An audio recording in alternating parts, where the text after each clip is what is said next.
Hi everybody, it's Alan from farfarway.org. Thought I'd give you a quick overview of the gun carriage that I converted and painted recently. So here it is. What I wanted to represent was that an artillery shell had just landed here at the front of the carriage, probably when it was stationary, blasting one of the horses to pieces and blasting the other one into the crater that was formed.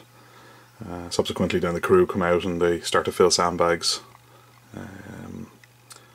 to build a small defensive position, because the carriage is in the diorama essentially still functional. I mean, there's two big cannon ready to blast whatever comes near.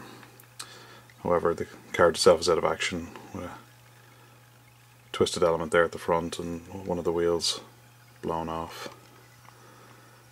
So assembly wasn't too bad. Actually, my main motivation just for the conversion was I just didn't want to have to paint two horses. I don't like the fact that the two sculpts are the same, and also having painted the Dracoon's horse, I know how painful that can be, so this guy mostly covered in mud makes that job fairly easy. Assembly then I used kind of an air drying clay just to do the shape of the crater, and that's the kind of Das clay, and press the horse down into it to kind of get it basically in the position I wanted. That's after a lot of dry positioning, so I disassembled the carriage first.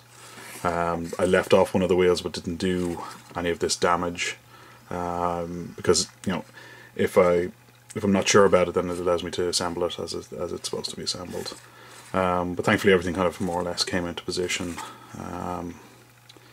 So once that was dry, I superglued the Das down again, because Das doesn't really adhere to what's underneath, and then started to grit up the base. Again, quite a lot of positioning of the carriage. I twisted this brace down here, so the nice thing about the resins is you put it in a bit of hot water, let it cool ever so slightly, and then twist it, hold it for 10 seconds and it'll keep that position. I'd say if you expose it to hot water again, it would just revert to its original casting. In terms then, the sandbags here are just green stuff. So what is just rolled out kind of a sausage of green stuff, flattened it down, and then used a cloth to give them a bit of shape, and pressed them into place with the cloth so you get a slight bit of texture to them using that, and then just ran a sharp blade along the seams once they were in position. Everything else is fairly straightforward. I distressed the point at which the wheel was blown off, and that's just a bit of green stuff for an empty sack. The shovel is just a toothpick with a little bit of green stuff, and then just threw a bit of muck into a bucket. So that's I think off one of the Warhammer artillery pieces for the Empire.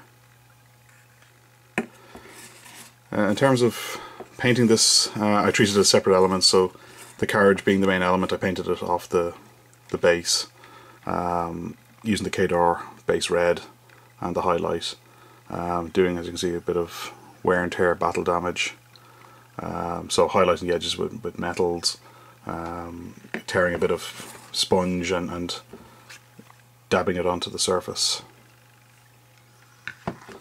In terms then, the other main element is the base itself, so a lot of browns and highlights, and then dirty washes just to get the kind of where the explosion happened done. The horse again was done in a very similar way to the carriage. I added bits of muck to the carriage, so that's just stuck on grit to make it look like an explosion had happened there. Made sure all the wheels are muddied up, I mean, if it's being towed across this kind of terrain.